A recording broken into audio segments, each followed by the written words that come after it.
بسم اللہ الرحمن الرحیم۔ السلام علیکم ورحمۃ اللہ وبرکاتہ۔ حضرت ابو ہریرہ رضی اللہ تعالی عنہ سے روایت ہے کہ رسول اللہ صلی اللہ علیہ وآلہ وسلم نے فرمایا، اللہ تعالی نے میری امت سے دل کے برے خیالات اور وسوسوں کو معاف کروا دیا۔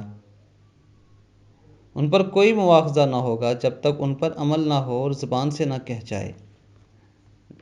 دوستو، یہ صرف امت محمدی صلی اللہ علیہ وآلہ وسلم کو یہ فضیلت حاصل ہے کہ اللہ تعالیٰ نے ان کے دلوں میں آنے والے وسوسوں کو اور خیالات کو معاف کر دیا ہے، جب تک وہ اس پر عمل نہ کر لیں یا اسے زبان پر نہ لے آئیں۔